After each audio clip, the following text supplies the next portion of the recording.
Dum da dum dum.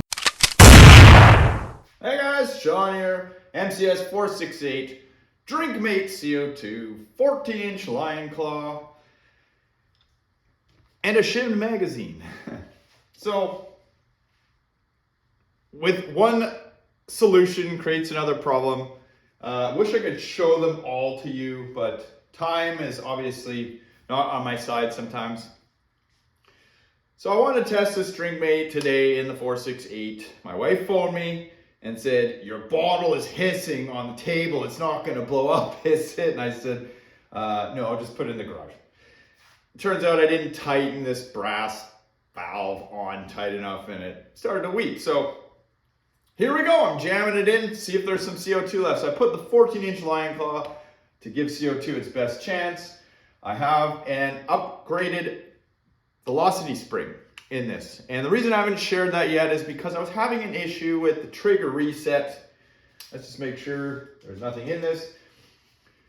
With this heavy spring, when I was pulling the trigger, it would fire, the bolt would cycle fine, but it came back so fast, the hammer, that the trigger stayed in the rear position. It didn't have a chance to reset properly.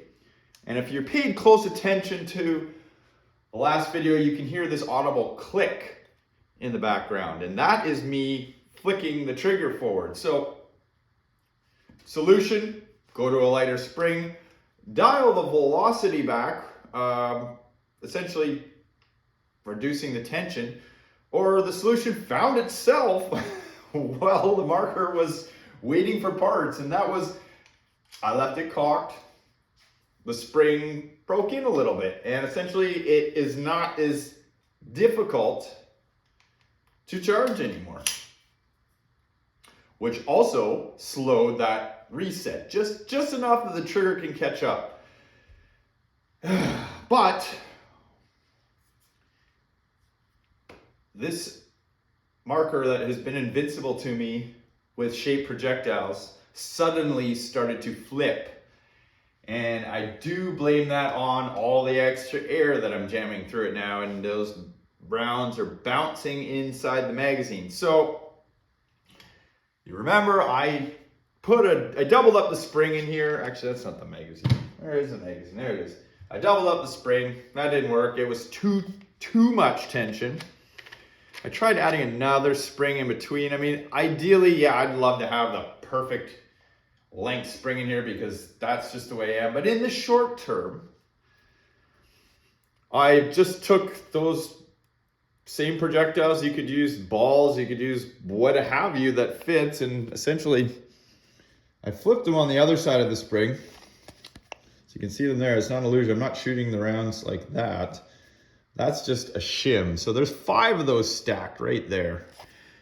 The mag still fits 15. It has some good tension now, but will it shoot is the question. And what will this CO2 shoot at? All good questions that I'll just show you.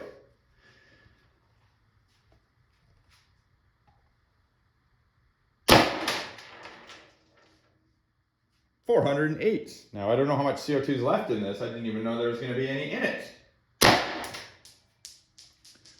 416. 404. And you can hear I'm not having to click that trigger back. Other things I've done to this, I have port match, and of course I'm going to show all of this stuff once I get it all ironed out. I port matched the valve to the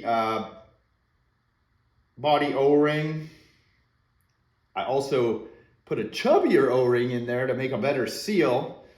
So when you squeeze this receiver together and lock it in, it's a little more difficult, but I'm detecting a lot less loss of gas out the sides here, so that's always good.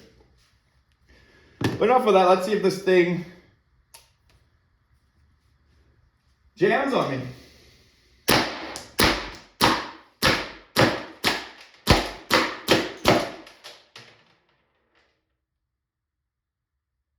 don't know if that was the last one. It was. Huh. So that's 5. 5 in there shimmed. And of course, the 2 left that are always left. So it works. Just out of curiosity, I want to see what kind of loss. I'm not going to run this. Oh, you know what? Well, we got it. I wanted to see what these burner kinetics would do in here. I don't think I have shot these through in a bit.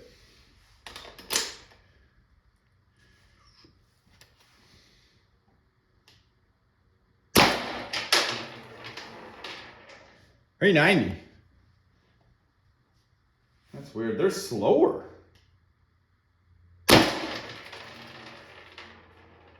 Slower they are. Oh, maybe I'm out of gas. I am out of gas.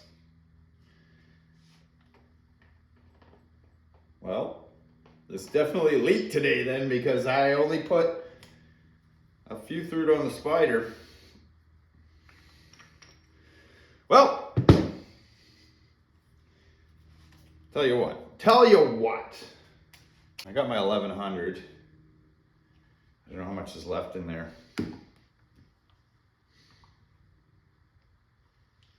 I really want to know what these burners do, because what I'm doing is I'm kind of using my TMC as a gauge for what I'm getting out of this.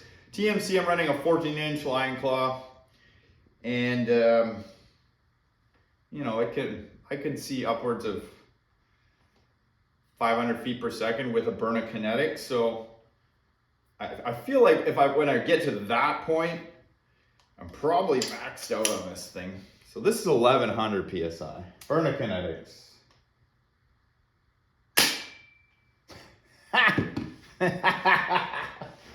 You gotta air the thing up, boy. Come on, boy.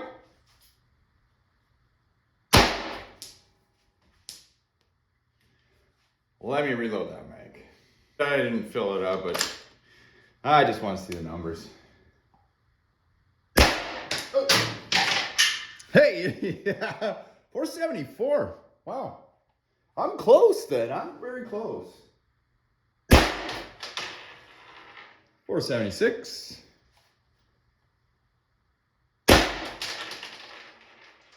Yeah, I'm actually pretty happy with that. Oh, it makes me think I should be running the longer barrel. Well, these are decisions we'll have to make. But I didn't try the red kinetics in the long barrel, so let's try that next.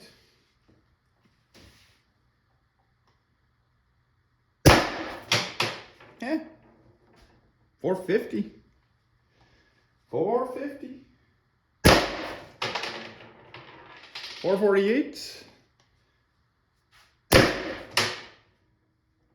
444. Last one. Come on. There we go. I'm gonna fill up one more mag of those reds, just because I really want to know that it's not going to jam on me. All right, that's 15 more reds in there.